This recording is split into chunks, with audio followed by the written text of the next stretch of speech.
భారత్ ప్రజా రైతు సంక్షేమ సంఘం నుండి అధ్యక్షులు, కమిటీ సభ్యులు, రైతులు, ప్రజలు. దేశానికి స్వాతంత్రం వచ్చి 78 సంవత్సరాలైంది. దేశానికి స్వతంత్రం వచ్చినప్పటి నుంచి కూడా మనకు ఉగ్రవాదులతో భారతదేశం సమస్యలు ఎదుర్కొంటూనే ఉంది. స్వతంత్రం వచ్చిన తర్వాత పాకిస్తాన్ పీఓకేని ఆక్రమించుకుంది. మరి చైనా వాళ్ళు కూడా మన భూభాగాన్ని ఆక్రమించుకున్నారు. కానీ అప్పుడు ప్రభుత్వాలు అయితే దాన్ని మరి తిరిగి ఆక్రమించుకోలేదు. అది మన యొక్క దౌర్భాగ్యం. మరి బీజేపీ ప్రభుత్వం అయితే ఎలక్షన్స్ ముందు చెప్పారు పీఓకేని ఖచ్చితంగా మేము స్వాధీనం చేసుకుంటామని చెప్పేసి. కాబట్టి ఖచ్చితంగా స్వాధీనం చేసుకోవాలని చెప్పేసి మేము కోరుతున్నాం భారత్ ప్రజా రైతు సంక్షేమ సంఘం నుండి. మరి మనం సమస్య వచ్చినప్పుడు మాత్రమే రెడ్ అలర్ట్ అంటున్నాము. కానీ దానికంటే ముందు 365 రోజులు రెడ్ అలర్ట్గా ఉంటేనే ఈ దేశంలో బ్రతకడానికి అవకాశం ఉంది. ఎందుకంటే దేశంలో రక్షించేవాడు రక్షిస్తున్నాడు, అన్నం పెట్టేవాడు అన్నం పెడుతున్నాడు. మరి అన్నం పెట్టేవాడిని గురించి, రైతుల గురించి సరిగా గిట్టుబాటు ధర లేక ఆత్మహత్యలు చేసుకుంటున్నాడు. మరి మన సైనికులు మన దేశం కోసం కొంతమంది ప్రాణాలు అర్పిస్తున్నారు. మరి వాళ్ళకి జోహార్లు. మరి అటువంటి వారికి ప్రభుత్వాలు ఏం చేయాలంటే, ఎవరైతే భారతదేశంలో చనిపోతారో రైతులు కొంత క్షమించాలి. మన సైనికులు వాళ్ళు అమరులైనప్పుడు వారి వారి వారి ప్రాంతాల్లో విగ్రహాలు పెట్టి మనం సంవత్సరానికి ఒకసారి వాళ్ళకి శ్రద్ధాంజలి కట్టించాలని చెప్పేసి ఇంతకుముందు కూడా 4-5 వీడియోల్లో నేను చెప్పాను. మరి ఇది ప్రతి ఒక్కరు కూడా ఆలోచన చేయాలి. మరి ఈ దేశంలో చాలా అరాచకాలు జరుగుతున్నాయి. చాలా అరాచకాలు జరుగుతున్నాయి. ఎందుకంటే ఒక 60 సంవత్సరాలు ఎనికిపోతే ఒక 10% ఉండే అవినీతి పోతే 90% అవినీతికి చేరుకుంది. దీన్ని నిర్మూలించాలంటే ప్రభుత్వమే. ఎందుకంటే ప్రజలు ట్యాక్స్ పేయర్స్ ఓటేస్తున్నారు, నోటు ఇస్తున్నారు, అధికారం మీకు ఇస్తున్నారు. ఆ అధికారులు ఏం చేయాలా? ఈ అవినీతిని నిర్మూలన చేయాలా. చేయకపోతే ఏమవుతుంది? సామాన్యులు బ్రతకడానికి కష్టమైపోతుంది. ఎందుకంటే కొంతమంది ల్యాండ్ మాఫియాలు రైతుల భూములను ఆక్రమించుకొని దౌర్జన్యంగా డబ్బులు అడుగుతున్నారు. ఇస్తారా? మీ భూమిని ఆక్రమించుకోవాలా, మీ భూమిలో జెండాలు పాతాలని చెప్పేసి. ఎందుకు ఇంత దౌర్భాగ్యం? ఉదాహరణకు ఒకటి చెప్తున్నాను. ఇప్పుడు నా ఇంట్లో దొంగ పడినప్పుడు వాడిని పట్టుకుపోతున్నారు కదా, నా భూమి మీద దొంగ పడినప్పుడు ఎందుకు పట్టుకుపోవడం లేదు? కాబట్టి ప్రభుత్వాలు ఆలోచన చేసి ఎవరైతే రైతుల భూముల్లో జెండాలు పాతడం కానీ ఆక్రమించుకోవడం కానీ జరిగితే తక్షణమే వారిని తీసుకొని పోయి జైల్లో పెట్టాలని చెప్పేసి మేము భారత్ ప్రజా రైతు సంక్షేమ సంఘం నుండి ప్రభుత్వాన్ని కోరుతున్నాం. మరి అదే తరహాలోనే మనకు ఇంతకుముందే మాట్లాడినాం, మనకు ఆహారాన్ని అందించేది రైతన్న, మనల్ని కాపాడేది మన సైనికులు. మరి ఈ దేశంలో ఏం జరుగుతుంది? చాలా అరాచకాలు జరుగుతున్నాయి. ఏం జరుగుతున్నాయి? లంచం తీసుకునేవాడు లంచం తీసుకుంటున్నాడు, హెరాయిన్ అమ్మేవాడు హెరాయిన్ అమ్ముతున్నాడు, గంజాయి పండించేవాడు గంజాయి పండిస్తున్నాడు, గంజాయి అమ్మేవాడు గంజాయి అమ్ముతున్నాడు, మానభంగాలు చేసేవాడు మానభంగాలు చేస్తున్నాడు. యువకులు కొంతమంది చూస్తున్నాం, యువతుల మెల్లల్లో బంగారు ఎత్తకపోతున్నారు. మరి అదేవిధంగా దొంగతనాలు చేస్తున్నారు. ఇది కరెక్ట్ కాదు. కఠినమైన శిక్షలు ఉంటే, దుబాయ్లో ఏ విధంగా కఠినమైన శిక్షలు ఉన్నాయో భారతదేశంలో కూడా ఆ విధంగా కఠినమైన శిక్షలు ఉంటే ఇవన్నీ తగ్గుతాయి. కాబట్టి ప్రభుత్వాలు కష్టపడే వాళ్ళని కష్టపడి ఇస్తే వాడు ఇటువంటి చెడు అలవాట్లకు లోను కాకుండా ఉంటారు. కాబట్టి ప్రభుత్వాలు ఏవైతే పనికిరాని పనులు ఉన్నాయో దానిలన్నిటికీ స్వస్తి చెప్పాలని కోరుతున్నాం. ముఖ్యంగా కేంద్ర రాష్ట్ర ప్రభుత్వాలు మేము ఒకటే కోరుతున్నాం, రెడ్ అలర్ట్ అనేది ఇప్పుడున్న పరిస్థితుల్లో 365 రోజులు ఉంటేనే ఈ దేశంలో మనుషులు బ్రతకడానికి అవకాశం ఉంటుంది, దేశానికి రక్షణ ఉంటుంది. మనకు సమస్య వచ్చినప్పుడే రెడ్ అలర్ట్ అంటే కుదరదు. ఎందుకంటే ఈ దేశంలో ఒక ధర్మసత్రం అయిపోయింది. విచ్చలవిడిగా విదేశస్తులు మన దేశంలో వచ్చి మనకే అన్నం లేక రామచంద్రాన్ని అలమటిస్తుంటే ఇంకొకరికి మనం ఎక్కడి నుంచి పెట్టగలం? కాబట్టి ప్రభుత్వాలు తక్షణమే ఆలోచన చేసి ఈ రెడ్ అలర్ట్ అనేది 365 రోజులు ఉంటేనే దేశంలో రక్షణ ఉంటుంది. కాబట్టి కేంద్ర రాష్ట్ర ప్రభుత్వాలు ఆలోచన చేసి 365 రోజులు రెడ్ అలర్ట్ పెట్టాలా.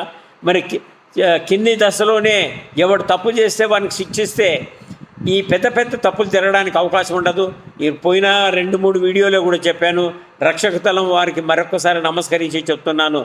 ఎవరైనా సరే, ఏ కులమైనా సరే, ములాజ లేకుండా వాళ్ళకి తప్పు చేసినప్పుడు ఖచ్చితంగా శిక్షించాల్సిందే. ఒకటోది, రెండోది, మూడోది అనేది అవసరం లేదు. మొదట్లోనే దాన్ని మొక్కలోనే తుంచేస్తే మానేయడానికి అవకాశం ఉండదు. కాబట్టి రక్షక దళానికి మరొకసారి నమస్కరిస్తూ చెప్తున్నాను. కింద దశలోనే సరే వారికి కఠినమైన శిక్షలు వేయించాలని చెప్పేసి మేము కోరుతున్నాం భారత ప్రజా రైతు సంక్షేమ సంఘం తరఫు నుంచి. ఎందుకంటే శిక్షలు కరెక్ట్గా లేకపోతే దొంగతనం చేసేవాళ్ళు ఎక్కువైపోతున్నారు సమాజంలో, ముఖ్యంగా యువకులను ఇదైపోతున్నారు. మరి అదే తరహాలోనే ఉపాధి హామీ పథకం 2004లో ప్రారంభించారు. దానివల్ల ఉపయోగం ఏం లేదు. ఇంట్లో కూర్చొని డబ్బులు తింటున్నారు, పని చేయకోకుండా డబ్బులు తీసుకుంటున్నారు. 100% ఇది అనవసరంగా ఇది దేశానికి నాశనం చేసే పథకం. కాబట్టి ఆనాడు కాంగ్రెస్ పార్టీ 2004లో బండ్లపల్లిలో రాజశేఖర రెడ్డి గారు సీఎం అయినప్పుడు, మన్మోహన్ సింగ్ ప్రధానిగా ఉన్నప్పుడు కేంద్ర ప్రభుత్వం ప్రారంభించింది. కానీ ఇకనైనా కూడా మేము బీజేపీ ప్రభుత్వాన్ని ఒకటే కోరుతున్నాం, ఉపాధి హామీ పథకాన్ని రద్దు చేసి రైతులకు అనుసంధానం చేస్తే దేశం బాగుపడుతుంది, రైతాంగం బాగుపడుతుంది. ఇళ్లలో కూర్చొని డబ్బులు తీసుకుంటున్నారు, దీనిలో కోటీశ్వరులు కూడా డబ్బులు తీసుకుంటున్నారు. కాబట్టి ప్రభుత్వాలు ఆలోచన చేసి ఉపాధి హామీ పథకాన్ని రద్దు చేసి రైతులకు అనుసంధానం చేస్తే దేశం బాగుపడుతుంది, రైతులు బాగుపడతారు, దేశానికి రెవెన్యూ కూడా పెరిగేదానికి అవకాశం ఉంటుంది. రైతులు కూలీలు కూడా పుడతారు. కూలీలు పుట్టక రైతులు ఏం చేస్తున్నారు, గడ్డి దోకే వాళ్ళు లేక గడ్డి మందు కొడుతున్నారు. గడ్డి మందు కొట్టడం వల్ల ఏమవుతుంది, వానపాములు చనిపోయి భూమిలో సత్వం లేకుండా పోతుంది. అదేవిధంగా నానాకు మందులు వాడి ఆ మందులు తిండి మనం తిని నాశనం అయిపోతున్నాం. నేను నిన్న ఒక రైతుతో మాట్లాడాను. 60 సార్లు మందు కొడుతున్నాడంట సీనీ చెట్లకి. రకరకాలుగా ఈ మందు కొడితే కొత్త రోగం వస్తుందట. కాబట్టి దయచేసి ప్రభుత్వాలకి నమస్కరించి చెప్తున్నాను, భారతదేశం అంతా ఒకే రకమైన మందు తయారు చేస్తే ఈ సమస్య రైతులకు ఉండదు. కాబట్టి ఇకనైనా కూడా ఎవరు పడితే వాళ్ళు కంపెనీలు పెట్టుకోకుండా ప్రభుత్వంచే గుర్తింపబడిన ఒకే రకమైన మందు కొడితేనే రైతులు బాగుంటారు, రైతాంగం బాగుంటుందని చెప్పేసి మేము భారత్ ప్రజా రైతు సంక్షేమ సంఘం నుండి ప్రభుత్వాన్ని కోరుతున్నాం. ఎందుకంటే రైతు బాగుంటేనే దేశం బాగుంటుంది. మనకు సైనికులు కాపాడుతున్నారు, సైనికులకి అమరులైనప్పుడు ఖచ్చితంగా వాళ్ళు గుర్తించాల్సిందే. వారికి మంచి పారితోషికం కూడా ఇవ్వాలని చెప్పేసి పోయిన వీడియోలో కూడా చెప్పాను. మరి వాళ్ళు రక్షిస్తూ ఉంటేనే మనం ఈడ హ్యాపీగా బ్రతుకుతున్నాం 140 కోట్ల మంది. మరి ఇకనైనా కూడా ప్రభుత్వాలు ఆలోచన చేసి మన సైనికులకి మంచి జీతాలు ఇవ్వాలని చెప్పేసి మేము కోరుతున్నాం. మరి అదేవిధంగా రైతులు గిట్టుబాటు ధర లేక ఎంతోమంది, కనీసం ఈ 45 సంవత్సరాలే 6 లక్షల మంది రైతులు చనిపోయారు. మరి ఇకనైనా కూడా మంచి గిట్టుబాటు ధరలు కల్పించాలి, ప్రతి రైతుకు కూడా సాగునీరు ఇవ్వాలి. మీరు కాశ్మీర్ నుంచి కన్యాకుమారి వరకు ఏ విధంగా అయితే రైలు నడుపుతున్నారో అదే తరహాలోనే ప్రతి రైతుకు కూడా నదులు అనుసంధానం చేసి నీళ్ళు ఇవ్వాలని చెప్పేసి మేము భారత్ ప్రజా రైతు సంక్షేమ సంఘం నుండి కేంద్ర రాష్ట్ర ప్రభుత్వాన్ని కోరుతున్నాం. 600 రకాల పంటలు పండిస్తాడు రైతు, ప్రతి పంట కూడా గిట్టుబాటు ధర ఇవ్వాలని చెప్పి కోరుతున్నాం. చిన్న ఎగ్జాంపుల్ చెప్తున్నాను. 1968లో బియ్యం 100 రూపాయలు, సామాన్యుడికి 100 రూపాయలు. మరి ఇప్పుడు బియ్యం 4,000 రూపాయలు, సామాన్యుడికి 1,00,000 రూపాయలు ఇస్తున్నారు. మరి ఆయనే పుణ్యం చేసినాడు, రైతులు 65% ఉండే రైతాంగం ఏం పాపం చేసి. కాబట్టి ఇక్కడ మేము ఎన్నో వీడియోల్లో మొత్తుకుంటున్నాం, కానీ ఎవరు పట్టించుకోవడం లేదు. మొన్న మాత్రం కొన్నిటికి మాత్రం కేంద్ర ప్రభుత్వం రేట్లు ప్రకటించింది, అవి కూడా ఇంకా సరైన రేట్లు కాదు. మినిమం రైతు ₹1 పెట్టుబడి పెడితే ₹3 ఇస్తే రైతుకు మిగులుబాటు అవుతుంది. ఆ ప్రకారంగా ఆలోచన చేసి శ్రీకృష్ణ కమిటీ ఏనాడు ప్రకటించింది. అదే ప్రకారంగానే చేస్తేనే రైతు బ్రతకడానికి అవకాశం ఉంటుంది. ఇకనైనా కూడా కేంద్ర రాష్ట్ర ప్రభుత్వాలు ఆలోచన చేసి తక్షణమే ఉపాధి హామీ పథకాన్ని రైతులకు అనుసంధానం చేయాలి. ప్రతి రైతు కూడా గిట్టుబాటు ధర ఇవ్వాలని చెప్పేసి మేము కోరుతున్నాం. మొన్న చిత్తూరు కూడా పోయాం. చిత్తూరులో ఎంత ఉందంటే ₹8 కేజీ అంటున్నారు మామిడికాయలు. ఏ విధంగా రైతు బతకగలుగుతాడు? ప్రభుత్వం ₹4 ఇస్తుంది, ₹8 అన్నారు. పోయిన సంవత్సరం ₹29 అమ్మినారంట. మరి అదే అంత అన్యాయం అయితే రైతు ఏ విధంగా బతుకుతాడు?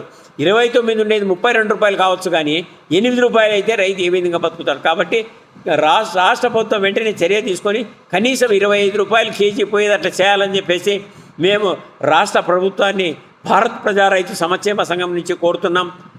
మరి ఇది రైతు బాగుంటేనే దేశం బాగుంటుంది. కాబట్టి మనకు 1965లోనే లాల్ బహదూర్ శాస్త్రి గారు జై జవాన్ జై కిసాన్ నినాదంతో పెట్టారు.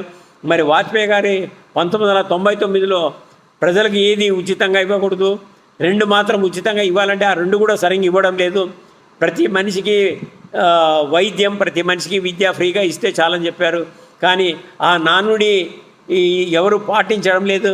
ఇకనైనా కూడా కేంద్ర రాష్ట్ర ప్రభుత్వాలు ఆలోచన చేసి 2 పగడ్బందీగా ఫ్రీగా ఇవ్వాలని చెప్పేసి ప్రతి ఒక్కరికి,